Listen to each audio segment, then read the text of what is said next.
Hi friends, എല്ലാവർക്കും പുതിയൊരു വീഡിയോയിലേക്ക് സ്വാഗതം. പ്രതാപൻ പ്രഭാവതിയോട് പറയും, കുറച്ച് പണം എൻ്റെ ഒരു ആവശ്യത്തിന് വേണ്ടി ഞാൻ തിരിമറി ചെയ്തിട്ടുണ്ടായിരുന്നു. അത് തിരിച്ചറിയാത്ത വിധമാണല്ലോ ഞാൻ കണക്കിൽ കയറ്റിയത്. പിന്നെ ചേച്ചിക്ക് അതെങ്ങനെ മനസ്സിലായി? അപ്പോൾ പ്രഭാവതി പറയും, എടാ, കക്കാൻ പഠിച്ചാലേ നിൽക്കാനും പഠിക്കണം. ഏതായാലും വിശാൽ ഇത് നോക്കാതിരുന്നത് ഭാഗ്യം. ഞാനത് കറക്റ്റ് ചെയ്തിട്ടുണ്ട്. ഇപ്പൊ നമ്മുടെ കള്ളത്തരങ്ങൾ പിടിക്കപ്പെട്ടാൽ നമ്മുടെ എല്ലാ പദ്ധതികളും പൊളിയും. നമ്മൾ ജയിലിനകത്താവും. അതുകൊണ്ട് നീ എല്ലാ കാര്യങ്ങളും സൂക്ഷിച്ചു വേണം ചെയ്യാൻ. അപ്പോൾ പ്രതാപം പറയും, എനിക്ക് ചേച്ചിയോട് വേറൊരു കാര്യം കൂടി പറയാനുണ്ട്. ആ പല്ലവി നമ്മുടെ വിപിനെ വിഷം കൊടുത്ത് കൊല്ലാൻ നോക്കി. ഇത് കേട്ടതും പ്രഭാവതി ആകെ വിഷമത്തിലാവുകയാണ് കേട്ടോ. എന്നോട് ചോദിക്കും, നീ എന്തൊക്കെയാ പ്രതാപ ഈ പറയുന്നത്? എനിക്കൊന്നും മനസ്സിലാവുന്നില്ല. അപ്പോൾ പ്രതാപൻ എല്ലാം പ്രഭാവതിയോട് പറയാണ്. എന്നിട്ട് പറയും, ഇന്നിപ്പോ അവൾ നാടകം കളിച്ചതാണ്. എങ്കിലും വിപിനുമായിട്ട് അവളുടെ വിവാഹം നടന്നില്ല എങ്കിൽ മിക്കവാറും ഈ നാടകം യാഥാർത്ഥ്യമാകാനാണ് സാധ്യത. ഒന്നില്ലെങ്കിൽ അവൾ വിഷം കഴിച്ച് ചാവും, അല്ലെങ്കിൽ വിപിനെ അവൾ വിഷം കൊടുത്ത് കൊല്ലും.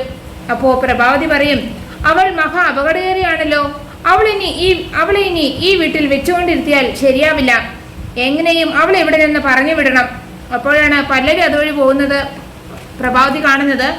അപ്പോ പ്രഭാവതി പല്ലവിയോട് ചോദിക്കും, ജാസ്മിന്റെ കല്യാണം വരികയല്ലേ, അതിനെ ക്ഷണിക്കാൻ നീ നാട്ടിലേക്കൊന്നും പോകുന്നില്ലേ മോളെ? നിന്റെ ചേച്ചിക്ക് എന്തായാലും അതിനുള്ള സമയം കിട്ടില്ല. അതുകൊണ്ട് നീ എങ്കിലും നാട്ടിൽ പോയി എല്ലാവരും കല്യാണത്തിന് ക്ഷണിക്കണം. അപ്പോ പല്ലവി പറയും, എനിക്ക് പോകാൻ പറ്റില്ല അമ്മേ. കല്യാണവുമായി ബന്ധപ്പെട്ട് ചേച്ചിക്ക് ഒരുപാട് ഉത്തരവാദിത്വം ഉള്ളതല്ലേ.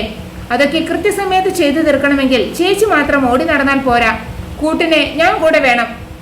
അതുകൊണ്ട് ജാസ്മിന്റെ കല്യാണം കഴിയുന്നതുവരെ ഞാൻ ഇവിടെ നിന്ന് എങ്ങോട്ടുമില്ല. മുത്തശ്ശനെയും അമ്മയെയും ബന്ധുക്കളെയൊക്കെ ഫോണിൽ വിളിച്ചാൽ പോരെ?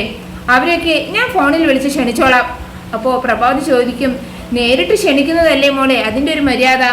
അപ്പോൾ പല്ലവി പറയും, ഇത് പഴയ കാലമൊന്നും അല്ലല്ലോ അമ്മേ. ഇപ്പോൾ മിക്കവാറും വിവാഹങ്ങൾ ഫോണിലൂടെയാണ് ക്ഷണിക്കുന്നത്. ഇതും അങ്ങനെ തന്നെ മതി എന്ന് പറഞ്ഞിട്ട് പല്ലവി അവിടെ നിന്ന് പോവുകയാണ്. അപ്പോൾ പ്രതാപൻ പ്രഭാവതിയോട് ചോദിക്കും, പ്രഭാവതിയോട് പറയും, ചേച്ചി ഇതോർത്ത് ടെൻഷൻ ആവണ്ട. ഇത് വേണ്ട വിധം ഞാൻ കൈകാര്യം ചെയ്തോളാം. ഇവൾ നിസാരക്കാരിയല്ല പ്രതാപ. അവളെ നമ്മൾ സൂക്ഷിക്കണം. ഇല്ലെങ്കിൽ ഇവൾ ഏത് വിധേനയും വിപിനെ അവളുടെ വലയിലാക്കും. അവളെ കയറൂരി വിട്ടപ്പോൾ തന്നെ ഞാൻ ചേച്ചിയോട് പറഞ്ഞതല്ലേ ഇത്. ഇപ്പൊ എന്തായി? ഞാൻ പറഞ്ഞതുപോലെ തന്നെ സംഭവിച്ചില്ലേ? ഇനിയും കൂടുതൽ ആലോചിക്കണ്ട. ഇവളുടെ കാര്യത്തിൽ എത്രയും പെട്ടെന്നൊരു തീരുമാനം ഉണ്ടാക്കണം. പിന്നെ കാണിക്കുന്നത് എല്ലാവരും കൂടി ഇരുന്ന് ജാസ്മിന്റെ വിവാഹത്തിന്റെ ഇൻവിറ്റേഷൻ കാർഡ് നോക്കുന്നതാണ്. അപ്പോൾ പ്രഭാവതി പറയും, ജാസ്മിന്റെ വിവാഹവുമായി ബന്ധപ്പെട്ട് എന്ത് കാര്യത്തിനും അവസാന വാക്ക് പാർവതിയുടേതാണ്. അതുകൊണ്ട് ഈ കത്തിന്റെ കാര്യത്തിലും അവസാന വാക്ക് പാർവതിയുടെയാണ്. എന്നിട്ട് ആ ഇൻവിറ്റേഷൻ കാർഡ് പാർവതിക്ക് കൊടുത്തിട്ട് പറയും, ഇത് നിനക്ക് ഇഷ്ടപ്പെട്ടോ?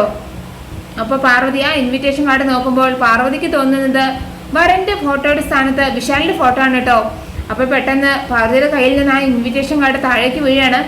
ഇത് കാണുമ്പോൾ ജാസ്മിൻ ദേഷ്യപ്പെട്ടുകൊണ്ട് ചോദിക്കും, നീ എന്താ പാർവതി കാണിച്ചത്? നീ ആ കത്ത് താഴേക്ക് ഇട്ടോ? അപ്പോൾ പാർവതി പറയും, അയ്യോ, അത് അറിയാതെ എൻ്റെ കയ്യിൽ നിന്ന് താഴേക്ക് വീണതാണ്, ക്ഷമിക്കണം. അപ്പോൾ പ്രഭാവതി പറയും, സാരമില്ല, നിനക്ക് കല്യാണക്കുറി ഇഷ്ടായോ? ആ, കൊള്ളാമേ. അപ്പോഴാണ് ഗാർഗി ചായ കൊണ്ടുവന്ന് ആ പയ്യന് കൊണ്ടുവന്ന് കൊടുക്കുന്നത് കേട്ടോ. എന്നിട്ട് അയാളെ നന്നായിട്ടൊന്ന് നോക്കുകയാണ്. അപ്പോൾ പയ്യൻ ചോദിക്കും, എന്താ അയാൾ എന്നെ ഇങ്ങനെ നോക്കുന്നത്? അപ്പോൾ ഗാർഗി പറയും, ഞങ്ങളുടെ വീട്ടിലെ പെണ്ണിനെ കെട്ടാൻ പോകുന്ന ആളല്ലേ, അപ്പോൾ ആൾ എത്രക്കാരനാണെന്ന് അറിയണല്ലോ, അതുകൂടെ അറിയാനാണ് ഞാൻ ഇങ്ങനെ നോക്കിയത്. അപ്പോൾ പ്രഭാവതി ചോദിക്കും, നീ എന്ത് മര്യാദകേടായി കാണിച്ചത്? നിന്നോട് ആരാണ് ഈ പയ്യനെ ഇങ്ങനെ പരീക്ഷിക്കാൻ പറഞ്ഞത്? ഈ പയ്യൻ എത്രക്കാരനാണെന്നറിയാൻ നിന്നെ ആരെങ്കിലും ചുമതലപ്പെടുത്തിയിട്ടുണ്ടോ? അപ്പോൾ പാർവതി പറയും, ഈ പയ്യനെ പരീക്ഷിക്കാൻ ഗാർഗിയോട് പറഞ്ഞത് ഞാനാണമ്മേ. ഇത് കേൾക്കുമ്പോൾ ജാസ്മിൻ ചോദിക്കും, നീ എന്താ ഇയാളെ ഇൻസൾട്ട് ചെയ്യാൻ നോക്കുകയാണോ? ഇതേ എന്നെ വിവാഹം കഴിക്കാൻ പോകുന്ന ആളാണ്. ആ ഓർമ്മ എനിക്ക് വേണം. പറഞ്ഞേക്കാം, വെറുതെ ഇങ്ങനെ അപമാനിക്കാൻ ശ്രമിക്കരുത്. അപ്പോൾ വിശാൽ പറയും, ആരും പാർവതിയെ കുറ്റപ്പെടുത്തണ്ട. ജാസ്മിനെ വിവാഹം കഴിക്കാൻ പോകുന്ന ആള് പെർഫെക്റ്റ് ആയിരിക്കണമെന്ന് കരുതിയാണ് പാർവതി ഇത് ചെയ്യിപ്പിച്ചത്. അത് ജാസ്മിന്റെ മൂത്ത ചേച്ചിയുടെ സ്ഥാനത്ത് നിന്ന് പാർവതി ചെയ്ത ഒരു കടമയാണ്. അതിനിവളെ കുറ്റപ്പെടുത്തുന്നത് ശരിയാണോ? എന്നിട്ട് പാർവതിയോട് വിശാൽ പറയും, പാർവതി ചെയ്തത് ശരി തന്നെയാണ്. നീ നിന്റെ കടമ കൃത്യമായി നിറവേറ്റുന്നതിൽ എനിക്ക് അഭിമാനമുണ്ട്. എന്നിട്ട് ആ പയ്യനോട് പറയും, നിങ്ങൾക്ക് ഇൻസൾട്ടായി തോന്നിയാൽ അത് ക്ഷമിക്കണം. അപ്പോൾ ആ പയ്യൻ പറയും, പരീക്ഷിച്ചോ, എങ്ങനെ വേണമെങ്കിലും പരീക്ഷിച്ചോ. അതേസമയം പല്ലവി ജാസ്മിന്റെ വിവാഹക്കുറിയിലെ അവരുടെ ഫോട്ടോയുടെ സ്ഥാനത്ത് വിപിന്റെയും പല്ലവിയുടെയും ഫോട്ടോ മുറിച്ച് ഒട്ടിക്കുകയാണ് കേട്ടോ. എന്നിട്ട് ആ ഇൻവിറ്റേഷൻ കാർഡ് നോക്കിയിട്ട് പറയും, അടിപൊളിയായിട്ടുണ്ടല്ലോ, ഇതുപോലത്തെ കല്യാണക്കുറി വേണം എന്റെയും വിപിൻ സാറിന്റെയും വിവാഹത്തിന് അച്ചടിക്കാൻ. എന്നിട്ട് വിപിനെ ആ കല്യാണക്കുറി കാണിച്ചു കൊടുക്കുകയാണ് കേട്ടോ. എന്നിട്ട് ചോദിക്കും, എങ്ങനെയുണ്ട് സാർ, ഇഷ്ടമായോ? അത് കാണുമ്പോൾ വിപിനാകെ ദേഷ്യം വരാണ് കേട്ടോ. എന്നിട്ട് ചോദിക്കും, നിന്റെ ഭ്രാന്തി ഇതുവരെ മാറിയില്ലേ? അപ്പൊ പല്ലവി പറയും, ഭ്രാന്തോ? ഒരു തമാശക്കാരൻ, ഇതെങ്ങനെയുണ്ടെന്ന് പറ സാറേ. നമ്മുടെ കല്യാണക്കുറിയും ഇതുപോലെ ആയാൽ അടിപൊളിയാവില്ലേ? അപ്പൊ വിപിൻ ചോദിക്കും, നമ്മുടെ വിവാഹം ഉണ്ടെങ്കിലല്ലേ അതിന്റെ ആവശ്യമുള്ളൂ. അപ്പൊ പല്ലവി ചോദിക്കും, നമ്മൾ തമ്മിലുള്ള വിവാഹം നടക്കില്ല എന്ന് ആരാ പറഞ്ഞത്? ആര് പറയണം? എന്റെ വിവാഹം ആരുമായി നടത്തണമെന്ന് നിശ്ചയിക്കുന്നത് ഞാനല്ലേ? അപ്പൊ പല്ലവി പറയും, സാറിന്റെ വിവാഹം ഞാനുമായിട്ടാണെന്ന് സാർ നിശ്ചയിച്ചു കഴിഞ്ഞില്ലേ? അപ്പൊ വിപിൻ ചോദിക്കും, അത് ഞാൻ നിന്നോട് പറഞ്ഞോ പല്ലവി? ഇല്ലല്ലോ.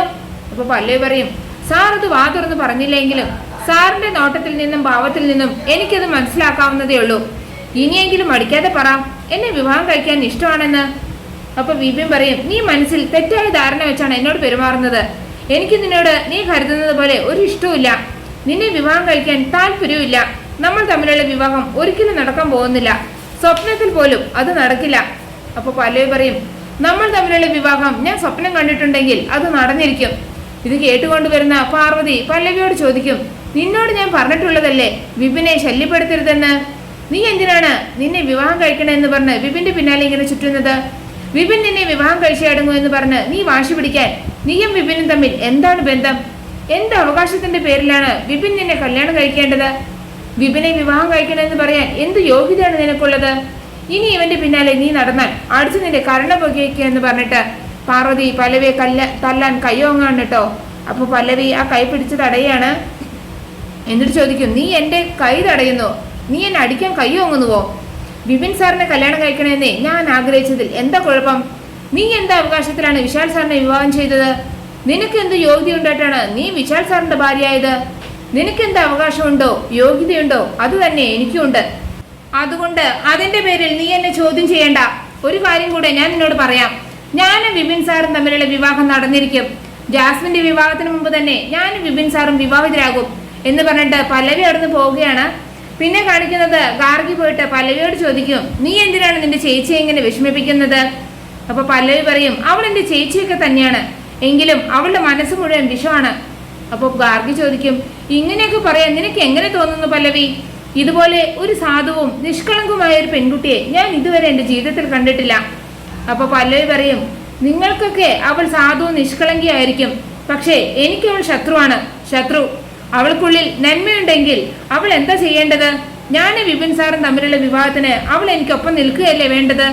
അത് മുന്നിൽ നിന്ന് നടത്തി തരികയല്ലേ വേണ്ടത്? പകരം അതിന് തടസ്സം ഉണ്ടാക്കാനാണോ ശ്രമിക്കേണ്ടത്?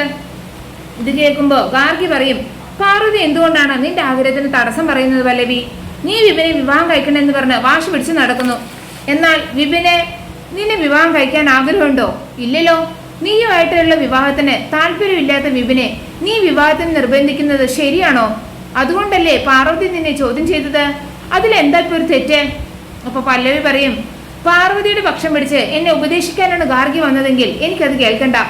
വിപിൻ സാറിനെ വിവാഹം കഴിക്കുമെന്നത് എന്റെ ശപഥമാണ്. ആ വിവാഹം നടന്നിരിക്കും. ആ വിവാഹത്തിന് വിപിൻ കൂടെ സമ്മതിക്കണ്ടേ പല്ലവി? വിപിൻ അതിന് തയ്യാറായില്ലെങ്കിൽ നീ അതെങ്ങനെ നടത്തും? അപ്പൊ പല്ലവി പറയും, ഇതെന്റെ ശബ്ദമാണെന്ന് ഞാൻ നിന്നോട് പറഞ്ഞില്ലേ? ചേച്ചി എന്നെ പിന്തിരിപ്പിക്കാൻ ശ്രമിച്ചതോടുകൂടി എന്റെ വാശി കൂടി. ഇനി എന്തൊക്കെ സംഭവിച്ചാലും വിപിൻ സാറും ഞാനും തമ്മിലുള്ള വിവാഹം ഞാൻ നടത്തിയിരിക്കും. എന്റെ ജീവിതത്തിലെ ഏറ്റവും വലിയ വാശിയാണിത്. നിങ്ങൾ എല്ലാവരെയും സാക്ഷിയാക്കി തന്നെയായിരിക്കും വിപിൻ സാർ എന്റെ കഴുത്തിൽ താലി കെട്ടാൻ പോകുന്നത്. ആ മുഹൂർത്തത്തിന് വേണ്ടി നിങ്ങൾ എല്ലാവരും കാത്തിരുന്നോ? അതേസമയം പല്ലവിയുടെ കാര്യോർത്ത് ടെൻഷനോടെ നടക്കുകയാണ് പാർവതി. അപ്പോ ഗായത്രിയമ്മ പ്രത്യക്ഷപ്പെടുകയാണ് കേട്ടോ. എന്നിട്ട് പറയും, നീ പറഞ്ഞതൊക്കെ ഞാൻ കേട്ടു മോളെ. അങ്ങനെ പറയുന്ന ഗായത്രിയമ്മയെ കാണിച്ചുകൊണ്ടാണ് ആ എപ്പിസോഡ് അവസാനിക്കുന്നത്. നിങ്ങൾക്ക് എൻ്റെ റിവ്യൂ ഇഷ്ടമായാലും മറക്കാതെ എല്ലാവരും ലൈക്കും സബ്സ്ക്രൈബും തന്ന് എന്നെ സപ്പോർട്ട് ചെയ്യണേ പ്ലീസ്.